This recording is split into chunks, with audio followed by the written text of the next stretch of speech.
What is one childhood memory you cherish? I would say it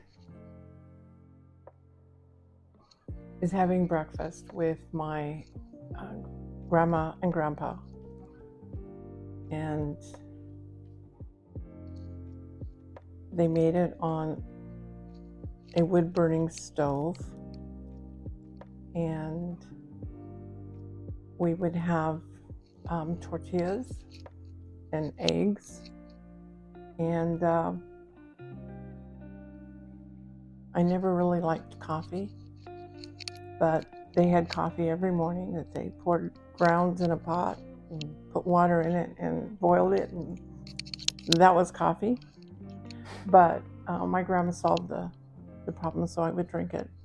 She'd give me a quarter cup of coffee and 3/4 cups of evaporated milk. Do you know what evaporated milk is? Just like a powder version of milk. No, it's canned. Oh, It comes in a can, and it doesn't require refrigeration. Oh. Because we didn't have refrigerators in my earlier days with my grandma and grandpa. But when I drink coffee, and I drink coffee every day now, I think of her, but I don't put the cream in it. What is your view on young people this day and age? I pray every morning for our people as a whole, but I really pray for our young people, and a lot of it has to do with just the environment and the number of young people that are Native. And most of our young people today, especially here in California, are probably fourth generation of relocated families. And the connection, I think, that we all have to the land, particularly our homelands, are, and it is one thing I would wish that all of our young people are able to at least experience. And I think if young people had a appreciation for all of the what we call the United States now, they would value and desire to be the stewards of our lands.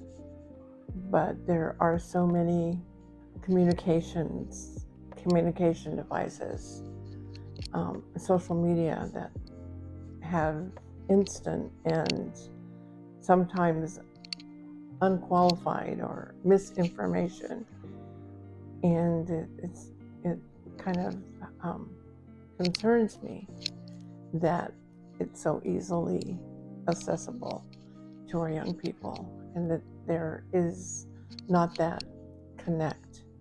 The programs that you're involved in here, I think, can really help to bridge that connection and that responsibility, which I feel all of our people need to remember and practice.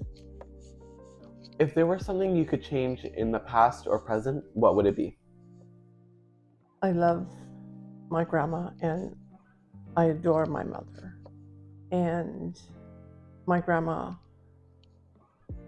taught me our traditional language, and we would do songs, and probably some things that people wouldn't agree with these days. And my mother, on the other hand, is a child from Indian boarding school, and she ended up running away when she was 8.5 years old, actually walking and hiding all the way back to our reservation because of the treatment there. So she knew that they would come back for her, and so my grandma had her working with a neighbor at a farm or a ranch, that bordered the reservation. And so she grew up with a lot of the early lifestyles of a non-native family. So that happening and realizing her education experience, she valued education and she feels that she missed out on that.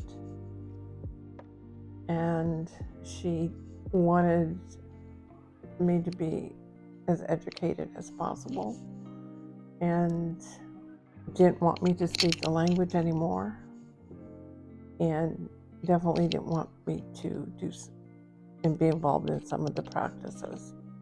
I lost a lot of the language and made a promise to my mother before she passed away, is that all of my children I would encourage to get an education, college degree in memory of what I know she sacrificed for us.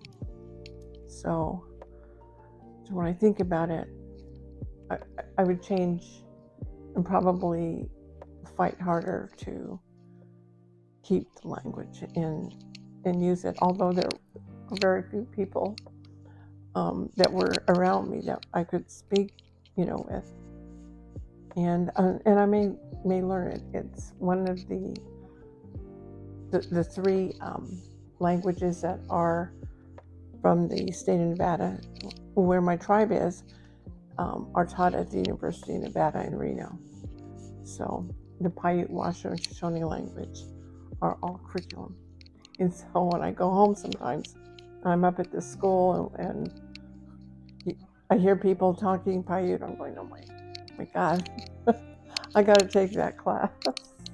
So, but that would be it. I would not have given up the language. Thank you for your question.